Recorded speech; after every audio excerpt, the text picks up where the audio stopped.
Hey,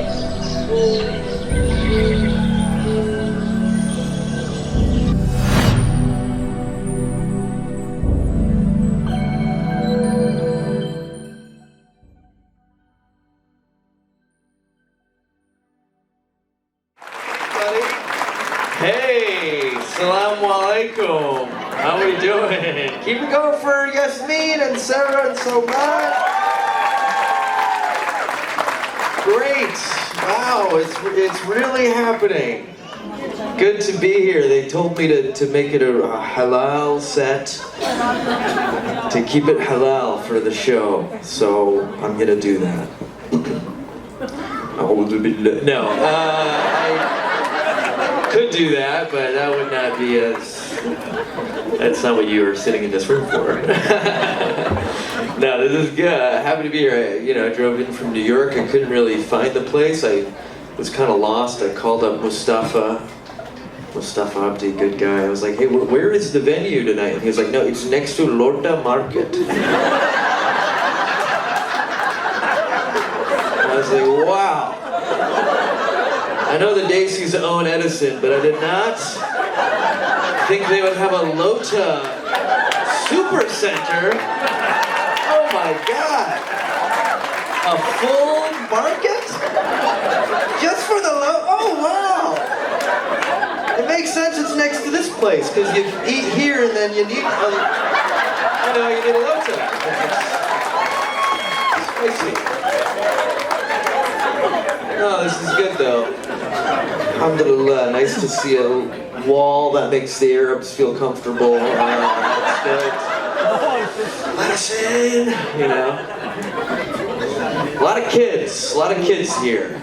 That's how you know it's a Muslim event. A lot of kids. Oh boy, kids are the Muslim version of beer, We have to have them at every event. They make things a little bit worse.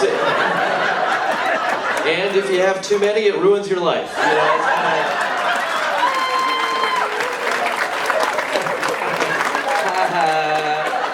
Haha, you're kids. Boo. We resent you. No, you're fine. No, it's good. It's great, Last time I came to Edison 4 years ago and did an event for Mustafa and the Muslim community, and I will say there were less kids. So you guys got busy over COVID. That's kind of what I'm picking up. That's good. Hey, good for you. That's a halal good thing to do. Having babies. It's our really only thing that's good in our lives, which is nice. I don't have any kids, alhamdulillah, but I actually got married a few years ago. I got married in March 2020.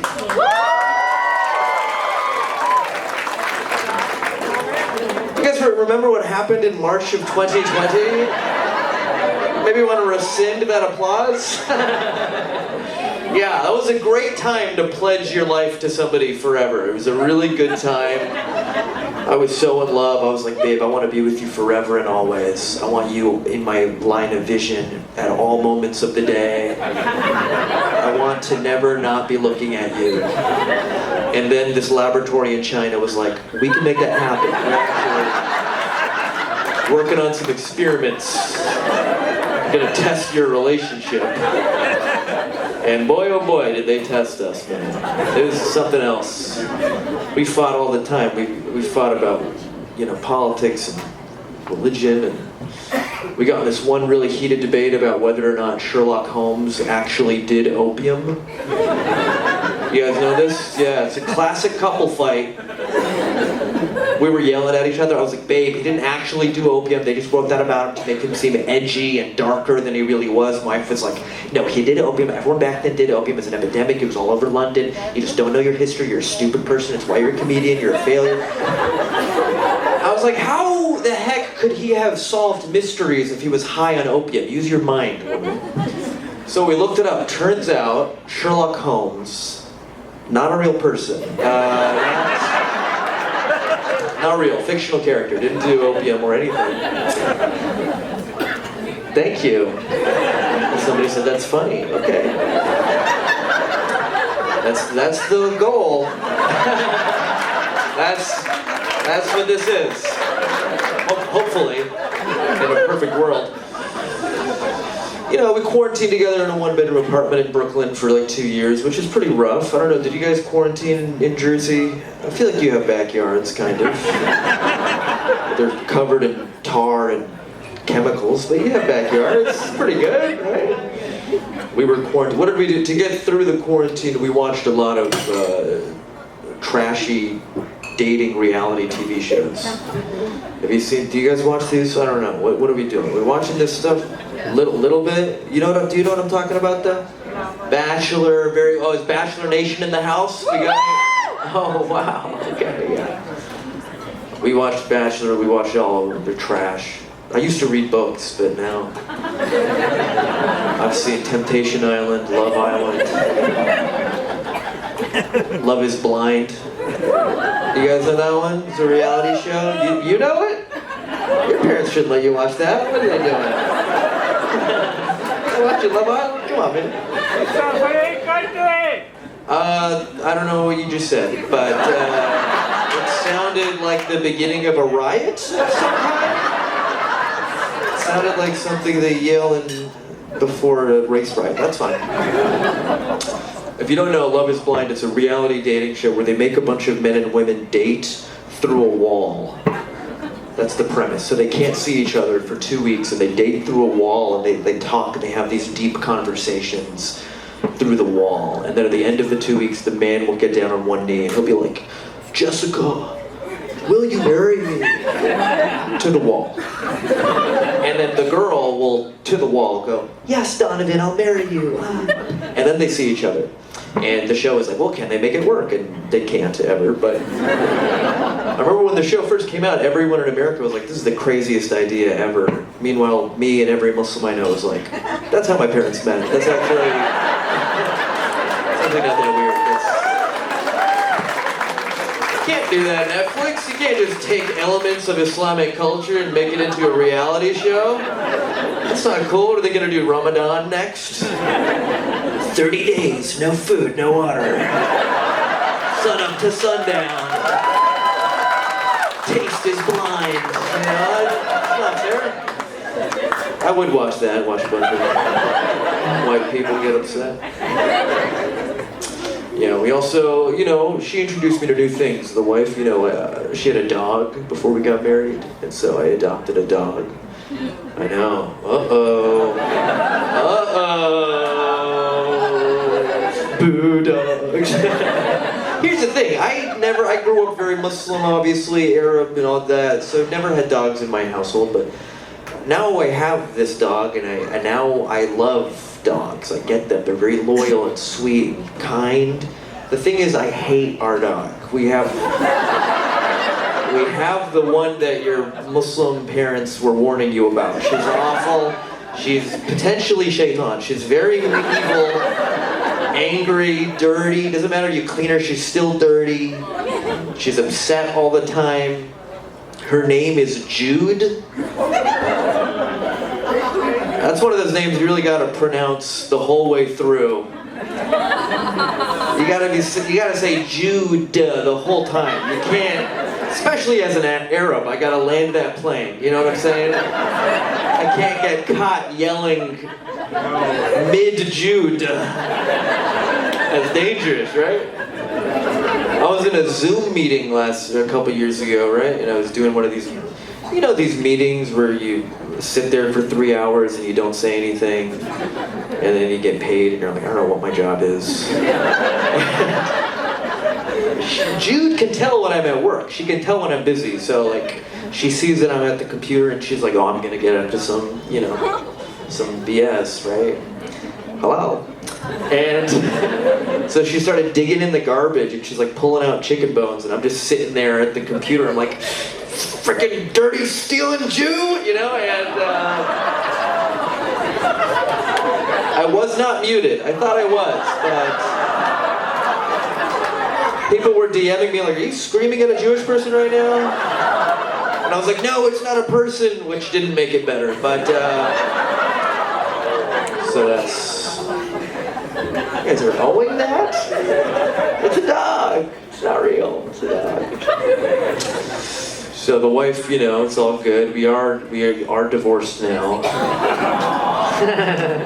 Don't worry, she was white, so it's okay. Aunties, rev your engines. No, please don't. That's no. Divorce is fine.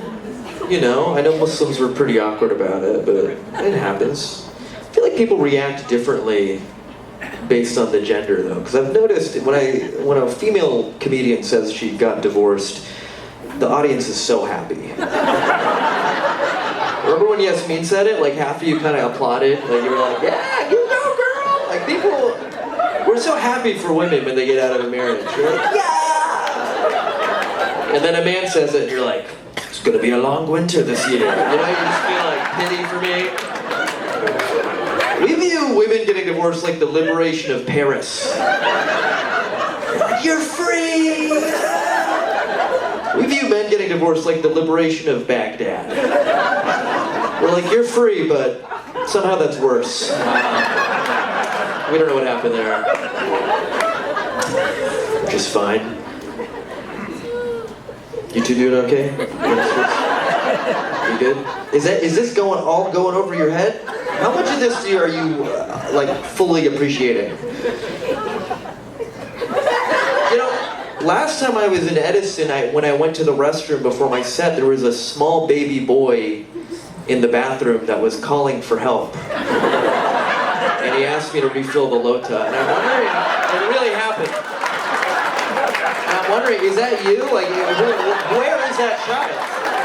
I want to find that boy and see, because it's been 4 years. He's probably like a grown man now with a beard and a wife. I know how you Pakistanis do it. You get him married young. It's gunshotty.net or whatever. He's probably, where's that kid? The kid's somewhere here. I helped the kid out one time in Edison, New Jersey. You know, marriage is fine. Divorce is also fine. I am worth less as a human being now. Which feels kind of, somebody said, yeah, okay.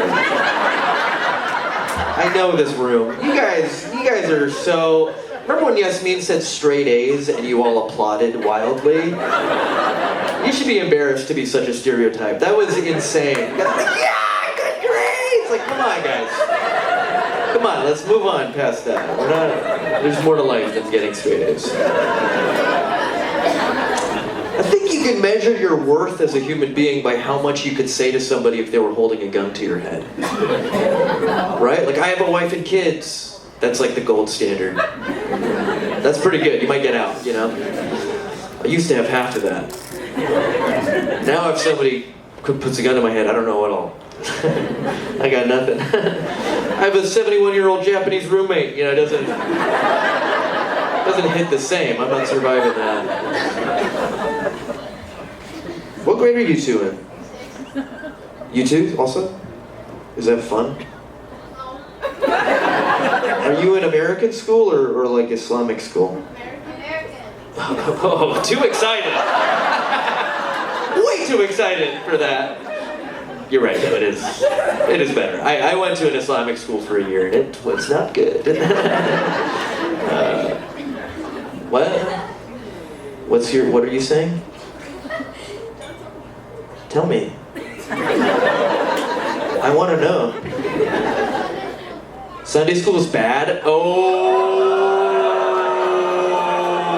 Uh-oh.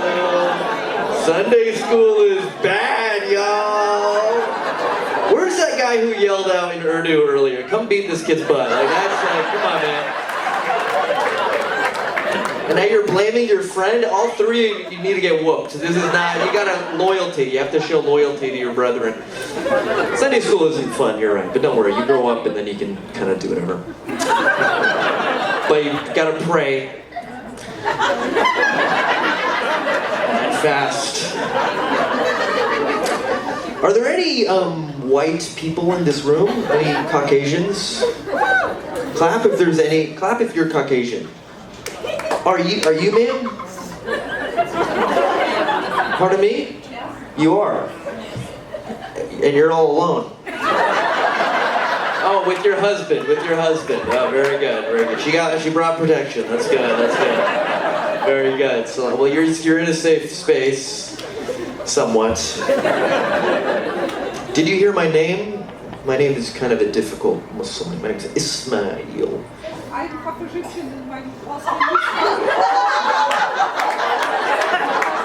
Wait, your last name is what? Your last name is Ismael. Wow, okay. Man, that is how diverse Edison is. The one white person is half Egyptian. He's like, I am half Egyptian, my name is your name. I'm like, all right, well that bit I was about to do isn't gonna work. All right. Kind of requires the Caucasian in the room. Whose name do you think is hardest in this room? Because there's got to be somebody with some weird name. Because in a room of white people, Ismael wins. But in a room of Desis, there's got to be someone with 15 V's somewhere. Maybe a Muqaddis or something. Where were you at? Anybody got a good name? Got a good hard one? No? No one wants to share? Say it again? Mustansir. Mustansir. That's not really hard. It does sound like the words must answer. Which is actually good, because you tell people, like, my name is Mustansir, like, must answer, probably. I don't have anything, Ismael has no, like, English type of thing to do. Smile. Smile? But that's just wrong. That doesn't even... It's fine. I've noticed that white people love giving a hard name a shot. Have you found that to be true? They hear an ethnic name, they're like, put me in, coach, I can do it.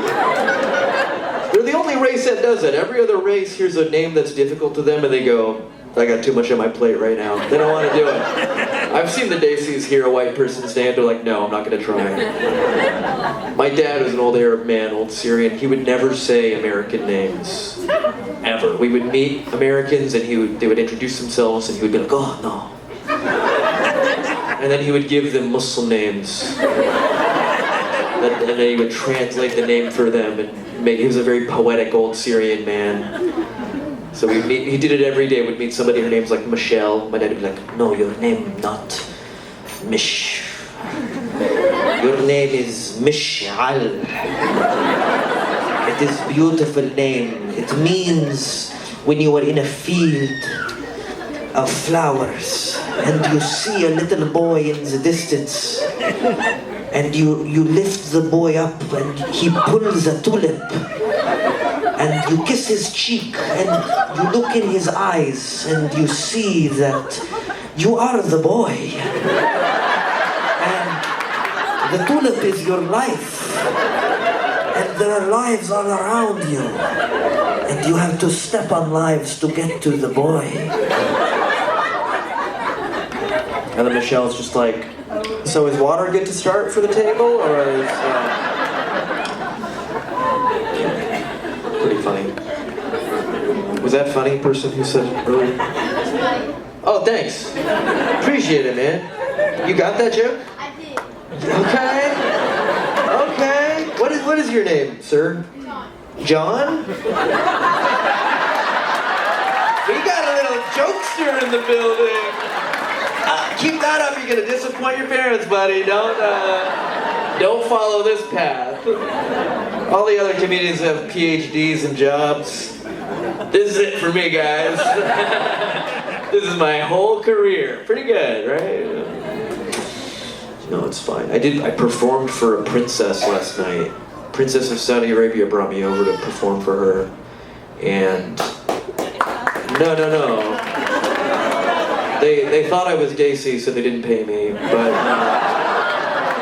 somebody's got to do the work, you know, but no, it's good to be here. Good to be in front of some fellow Muslims. Like you? Your name is John. You were a Baptist, young man. You are the tannest Baptist I've ever seen. Was it Yahya? No, you probably got one of those Pakistani names. You Pakistanis, you like names like Dhul Faqar. names that are too much. Even Arabs are like, we're not doing Dhul Faqar. We're like, no, we're naming him Dhul Faqar. 2 horns. Mentioned in the Quran 1 time. That's it. It's gonna be the name. Sorry about Imran Khan. I barely pay attention to what's going on, but he got arrested, I think. He's out. He's out already? Wow. Oh my God, I think this just turned into a different kind of show. All right. This is a rally now. Let's go. He's pretty hot. I'll give you that. It's okay to admit. It's okay to admit when a man is attractive. Astaghfirullah al-Azim, I'm just kidding. Every man is ugly. Remember that. Men are hideous. Except for you, I'm not going to say that would be creepy, but... Yeah, come on. Sorry, this is just Ayatul Kursi. How's it been being Muslim here? Has it been good? It's pretty normal, right? Yeah, you're taking over the place, so... That's good, that's nice. I grew up in the South, I'm from Florida, and that's, different. A lot of America doesn't know about places like Edison or Dearborn. They think these don't exist. They would be shocked. Because we're only 1%, we're 1 to 2% of the population, so a lot of Americans don't know Muslims at all, and it's kind of a shame. All they know about us is what they watch on the news or what they Google. I always tell people, don't Google Muslim. Ever. It's not good news. Don't watch the news and don't Google Muslim, because that's just stuff that was too racist for the news. And the people ask me, then how should I ever know about Islam? And I tell them, talk to a Muslim in person. Yeah, right? That's the way to do it. And then a lot of people say, well, what if I don't know any Muslims? And I tell them, in that case, there's an app that sends Muslims directly to you. It's called Uber, and great application. Yeah. You hit one button, a dude named Dhul Faqar will show up in a black Toyota Camry. You get in the back of that Camry, crack open a bottle of water, say, take me to knowledge. And he will. He'll talk your ear off with 1 AirPod in the whole time. I don't know what the 1 AirPod is. Why are you gonna be doing that, guys? I don't know. I have white friends who are like, why are you doing the 1 AirPod in the Uber? I'm like, I don't even know. I don't know what that's about. Ubers are challenging for Muslims, being a passenger. Right? Because we all take them, and when you get in an Uber, you gotta have small talk with the driver, which, alhamdulillah, they're good people. I love talking to them. The issue is, John, this isn't Sunday school, okay? Pay attention to this.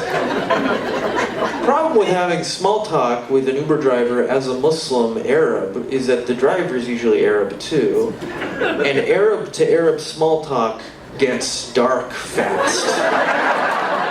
It gets very heavy. That is immediately the most sad conversation. Within 5 minutes, you two are discussing genocide. It's not good. Because this happens all the time. I get in the back of the car, the guy's name is, Ahmed or something. He sees my name, he's like, oh, Ismael, assalamu alaikum, kifak. I'm like, oh, alhamdulillah.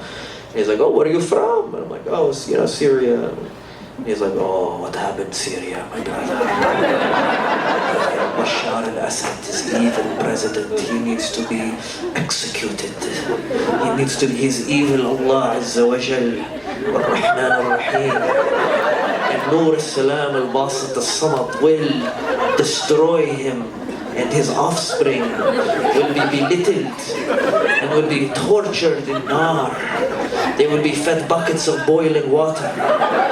They will be tied to the tree of Zarqum. They will be harmed for what they did to the innocent Syrian people. And then the Chinese girl who's also in the Uber is like, I need to leave. I need to get out of this. This is terrifying.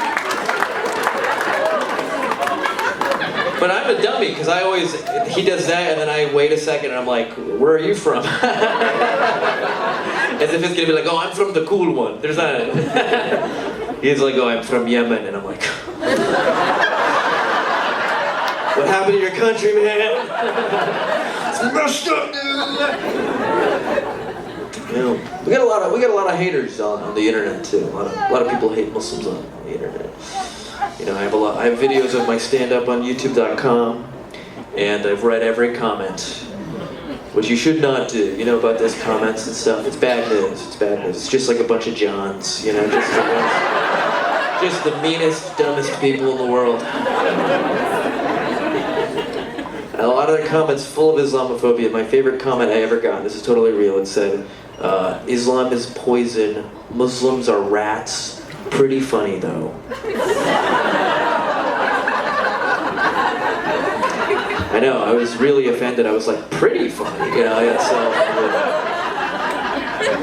I mean, that's the weird part of me, the pretty, right? It's weird that he would have so much hatred in his heart and then such a pleasant takeaway.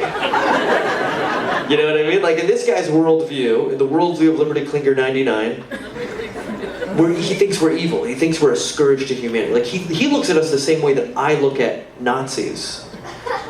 I don't think I could watch a Nazi comedian do a whole set, like I'm a Nazi, my dad's a Nazi. You know how good at stand-up he would have to be for me to be like, pretty funny though, yeah? To override Nazi. Thanks for going with me on that one. Let me look back at this. I'm fine. Pretty funny. Oh, dude, you're gonna be an engineer and you're gonna hate your life. You're riding high right now because you're 10 and you can be a... Sorry. Dude, I bet you're not 11. I bet you're lying, bro. Is he actually 11? Is your brother, is he 11 or 10? He's 11? Alright, well he acts like he's 10. But, boom, gotcha! You just got roasted by a 30-year-old man. This job is weird sometimes. Sometimes you perform in comedy clubs, sometimes you perform for princesses of Saudi Arabia, sometimes you are mean to a child.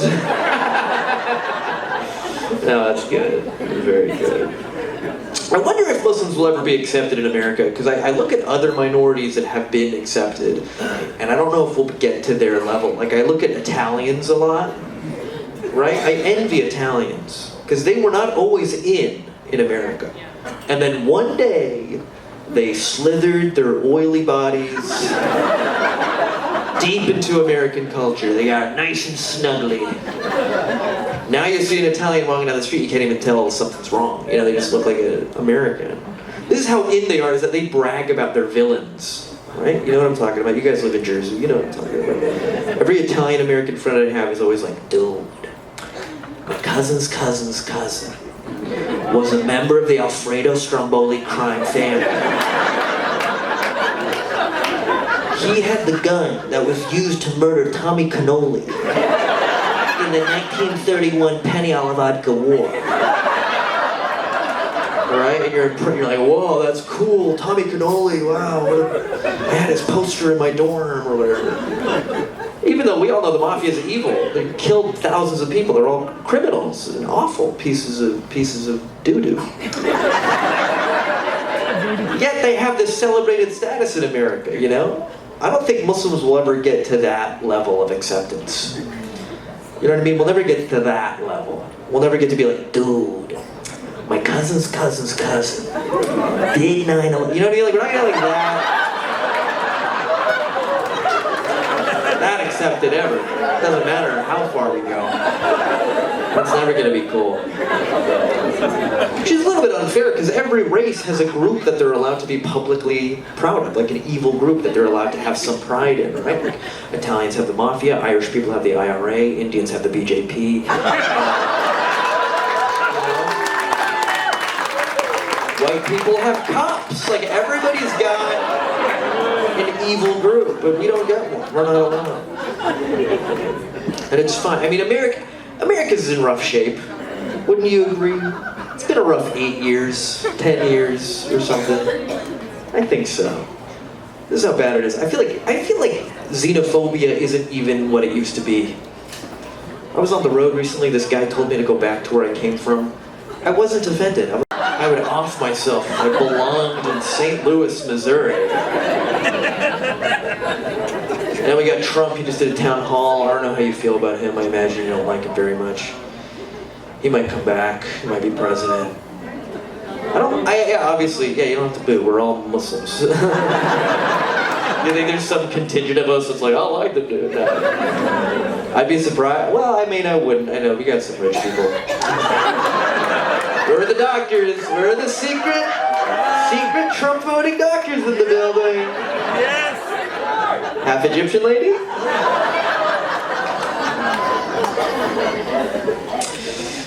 Trump. You know, something, I don't like a lot of the critiques of him though, like I hate him, but I feel like some liberals, they say the wrong stuff. Like here's something people say, maybe you've heard, they go, Donald Trump is just another mediocre white man. Have you heard that? It's so dumb. It's like if Donald Trump is a mediocre white man, I do not want to see a white man reach his full potential. Like that's, right? Like he was president and a billionaire. That's above average, I'd say. I don't know. I do think it's interesting that we went from the most arrogant man in the world as president to Joe Biden, who's one of the least confident people I've ever seen speak into a microphone. That man will bully himself in the middle of a speech, right? He'll be like, the Supreme Court! Never mind. Like, oh!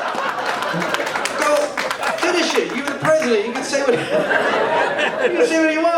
I'm not gonna give you a wedgie, dude. You're president. I hate our politicians so much. I hate our politicians. They're bad, right? We have some of the worst. Man, there's this thing in Jersey that I saw recently, a billboard that said, Stop Hindu Hate. Do you guys know this? Oh, you don't know about it? Okay, alright. Some of you do. It's like, I think it's just like some random Indian doctor. He started something against the New Jersey Democratic Party because they're against Hindus. Whatever, we all hate them anyway. Just kidding. Wow, I didn't think the anti-Hindu riff was going to be the most divisive thing in the room. Alright, I'm almost done, thank God. I think our politicians all need to be restarted or something. They're so bad. They're not even good at giving speeches, right? They're boring and they're ugly. They suck. They're all robotic and they don't move their arms at all. Like I'm up here, I'm being, vulnerable with you guys. I'm talking to a child.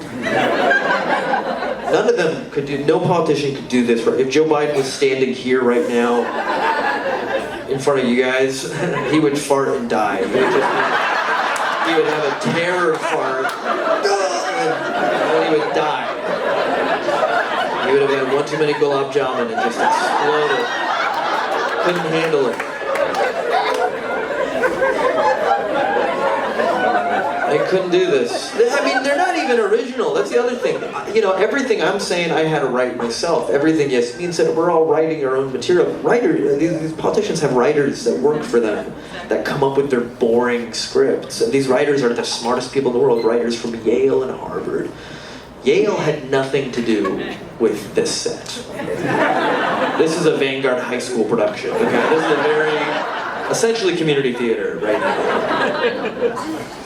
There is one politician who would be good at this. Bill Clinton? Trump would be good. I hate to say it. I hate him so much, but if he was a comedian, I would be inspired by him. He has amazing timing. He's very funny. I hate it, but it's true. Like when he goes off prompter, that's gold. It doesn't matter what you believe, that's gold. When he's the script, it sucks. But when he moves the prompter, it's like, who is he gonna go after, dude? Is it Jake Gyllenhaal? It could be anybody. Gwyneth Paltrow, he's gonna attack John. Like he'll make fun of somebody, and you just can't wait to see it, dude. I think he would do well in this room right now.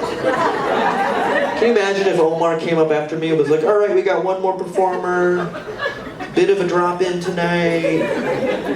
And then Donald Trump came on, and he did his little dance. You know the dance. You guys You would go into it against him. You'd be like, we don't stand for that. How dare you? And then 15 minutes later, he'd get off stage. You'd be like, pretty funny though. You know? That's it for me, guys. Have a nice night. Give it up for Omar. I love you. Assalamu alaikum wa rahmatullah. Take care. God bless. Thanks.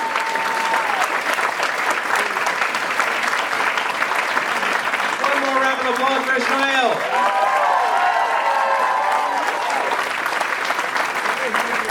Let's give it up for all our comedians tonight. Soman, Sarah, Yasmin, Ismael. Appreciate it, everybody.